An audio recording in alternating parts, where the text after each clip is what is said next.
Station listed affected areas to include Abeokuta South local government area, which remains the worst affected with 76 of the 104 reported cases. While assuring that proactive measures are being put in place to curtail the spread of the disease, the State Commissioner for Health, Ms. Olaokun Soyinka, challenged residents to maintain personal and environmental hygiene. There's an outbreak of vomiting and diarrhea, some of which is cholera, some of which is not, all of which are caused by the same thing: poor hygiene, fecal contamination of water and of food, poor disposal of refuse, and so on. And the message to the communities, therefore, is also the same, that they should pay more attention to environmental hygiene. And now, when these germs are circulating, which means you can come into contact, nobody now knows where they will come into contact with these germs. So we urge everybody to we want to encourage the habit of frequent hand washing with soap and water, properly cooked food, use potable water, that is water from a hygienic source. And if you cannot be sure that your water is hygienic, then boil your water thoroughly. Ogun State Commissioner for Health, Mr. Olaokun Soyinka, of fighting crime now, police in Ogun State have assured residents of their safety. And this comes on the heels of the arrest of a middle-aged man by the State Police Command on suspicion of being a member of the Boko Haram sect. The commander also encouraged information sharing from members of the public. There was no time, there was no room for him to even spread his tentacles or to even have a rest at all in Ogun State. The Hausa and Fulani communities all over the states, we are working together. They noticed a strange movement, a strange feast amongst them. And we have completed, we have decided to make sure that all of us are incorporated in the security arrangement on ground. He was picked immediately.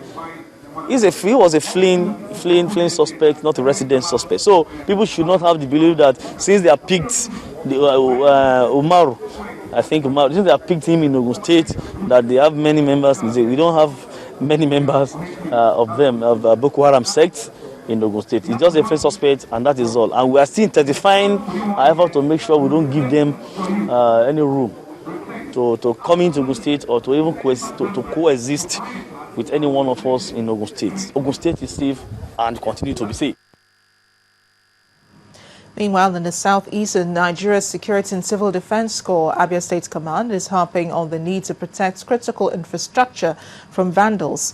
In Umuahia, the state capital, the NSCDC commandant, Mr. Ben Dukoro, said that there is need to create awareness and partnerships that would reduce the spate of vandalism of telecom installations and oil pipelines. Diverse interest groups are represented here.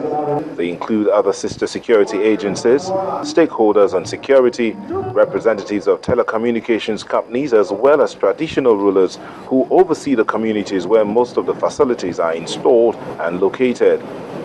It is a critical infrastructure stakeholders private guard companies forum, which is timely, going by the incessant loss of lives and properties through vandalism.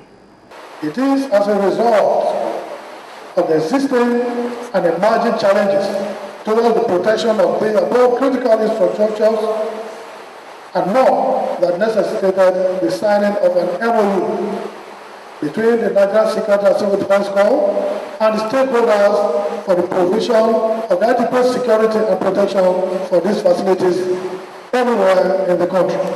In their various contributions, participants are of the view that the mandate given to the NSCDC by the federal government has paved the way for them to work in synergy. The public to understand, whenever you have information about a criminal or a crime to be committed, pass it to any other organization, even including the police who are the custodians of criminals. The Nigerian and Security Defense Corps has provided to the nation amiable force, amiable security to defend the state and the nation at large. Infrastructure is provided by the government for its citizens, all in the bid to build a synergy between the government and the people. The National Defence College says it will increase the number of international participants in its program from 11 to 18 in 2013. The increase, according to the commandant of the college, Rear Admiral Thomas Lockerson, is a way of strengthening the cordial bilateral relations that exist between Nigeria and the participating countries.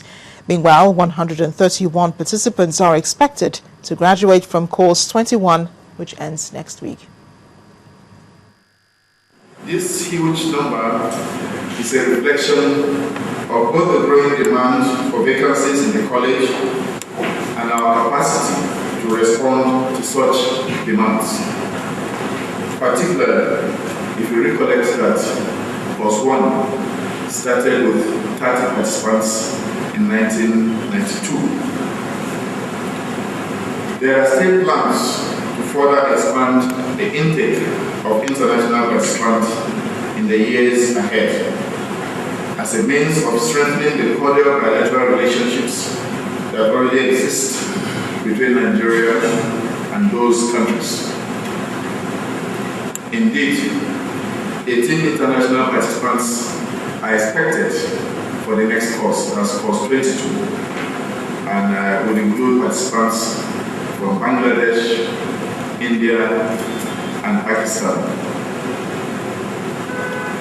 We expect the United States to join in 2014 for course 23.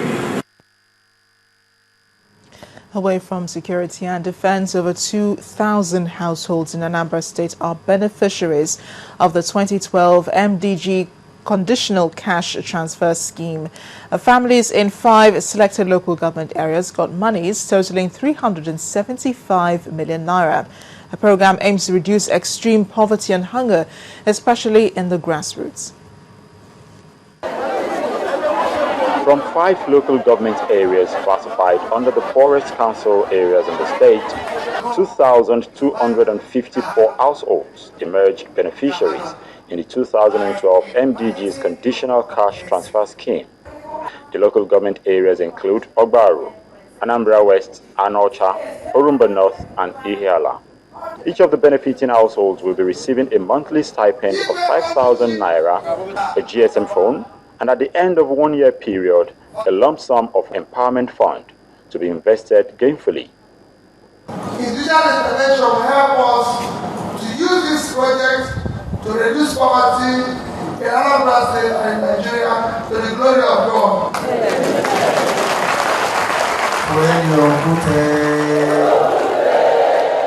Representative of the Senior Special Assistants to the President on MDGs give an insight into what the conditional cash transfer is.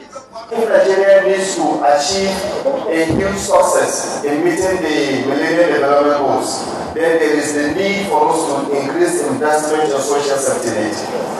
Parents were also charged to make their children's education a top priority, while Governor Peter Obi promised that every process of GSM distribution and payment of a stipend will be completed within 1 week. 2 weeks from today, for everything to be activated and functional. And it will be all like that. It will be all like that for the next 1 year. So every month you hear the same alert. There are high hopes that the gesture will not stop only at 5 local government areas, but will spread to the remaining 16. And for the beneficiaries, that they all use the monies judiciously in enrolling their wards in schools and in accessing maternal care for women of childbearing age. Still ahead on the news at 10, the Nigeria liquefied natural gas lifts force majeure on gas exports. That will be on Business News. Do join us again.